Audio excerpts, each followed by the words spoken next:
May 31st, 2020, another day at the protest. Before we get started, I want to get a few things out the way. Just like I said in the last video, I am not an expert in this field. I do some research online, read some articles, and try to listen to other people's opinions, but I am not in the legal profession. I do not know the intricate inner workings of the justice system. So because of my lack of education in this field, I will try to refrain from pushing my personal opinions, but I do want to show my experience, what I saw and what I heard. I also want to use this video as an opportunity to read some of the comments and messages I've received in the last few days and try to give a voice to every side and perspective. When anger is involved, I find it very easy to pick a side and go all in, but I'm gonna try my best to avoid that. I first arrived in Santa Monica because I am for the protest. Just because I'm there for the protest does not mean I'm there to loot. I am very much against that. I'm also very much against innocent people getting harmed. If you're innocent, it doesn't matter who you are or what uniform you wear, you should not be in danger. I showed up to Santa Monica, I realized I forgot an SD card. But Tyler's hooking it up with this memory card here. Because you got dual card slots. What are you shooting on, A7 III? Yeah. So, got a memory card. I can start shooting better footage now. Thanks, Tyler. After all the carnage from the day prior, law enforcement seemed to have a much more strategic plan to keep everybody at a distance. And it seemed to be working. People that were trying to advance closer to the barrier did get hit by pellets and tear gas. But to be honest, everyone that got hit by the pellets or tear gas knew that was a risk, including myself. That does not feel good at all. My face burns. It's not just my eyes. A lot of it's in the eyes, but it's like the whole face hurts. It's like cooking some Chinese food. You got too much spicy in it. It should just not feel good at all. Yeah. It definitely wasn't fun, but we've had much worse. Take the glasses off. Take the glasses off. Okay, whatever you do, do not let it get in your eyes. Don't wipe your eyes right now. Burning. It feels like my eyes are on fire. Like my eyes are melting in my fucking...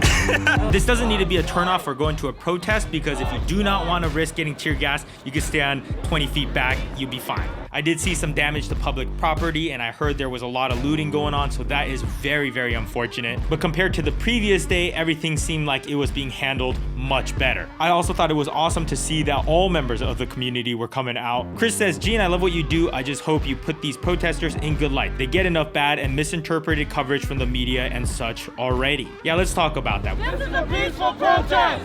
This is a peaceful protest! We went down to Long Beach afterwards to scope that out.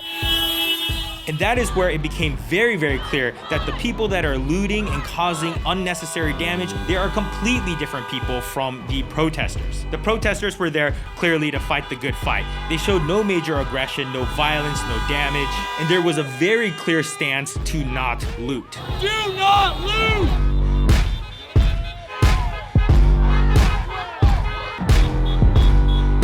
Zion Hodges in response to my previous video. Hey Gene, I love your content and I'm a huge fan, but I just wanted to give you some added perspective based on what I saw in your vlog.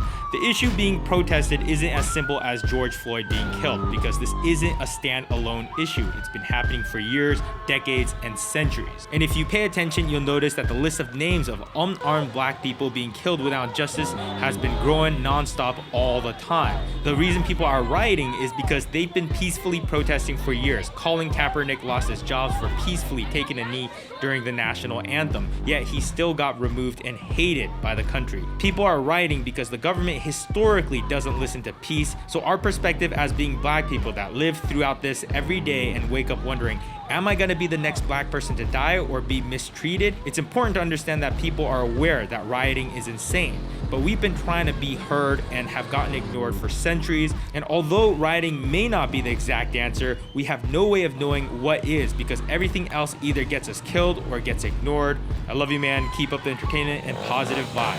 DeAndre, who's a personal friend of mine, he adds on to that comment and says, people need to realize the aforementioned facts and realize that material is replaceable, but lives are not.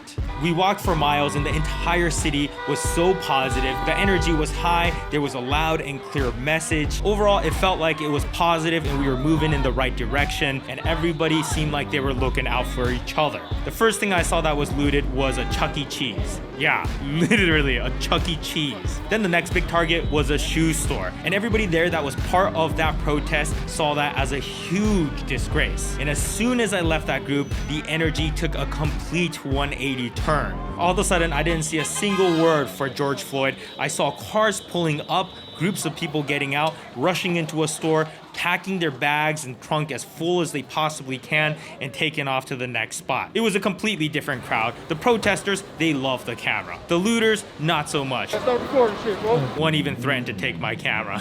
Let's make this clear. These are not the protesters. These are people who see an opportunity to commit a crime and not have to deal with the repercussion. I saw small local restaurants get broken into and get trashed, and what did they get out of it? A couple bottles of water. It was really shameful. Another example of this divide, someone started a dumpster fire right next to a building, and there was a mother calling from the balcony saying, "Hey, please don't burn this building. I have a baby up here."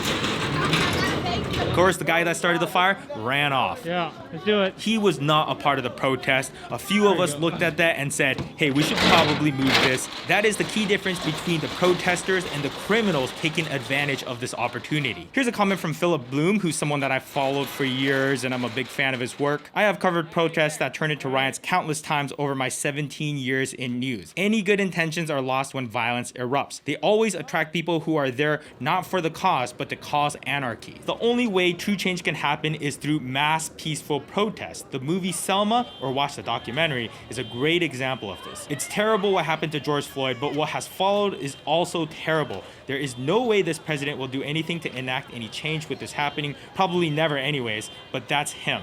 I hope these riots stop and people can learn from history, see how change has happened the world over, and it's not through violence. Be careful, Gene. In these situations, the people filming become just as much target as the police. We have to get in the face of politicians and officials that are in charge of these assholes that allow them to do these things. It starts with them, but it's an entire system that holds us back.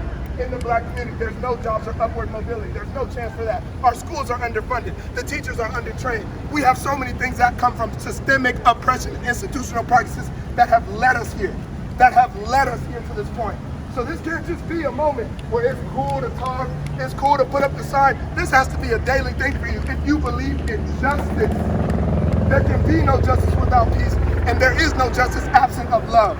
So I thank every single one of you out here for being here, but we're gonna need you today, tomorrow, so damn sense that this shit is completely over with. Period. That's it. That's it.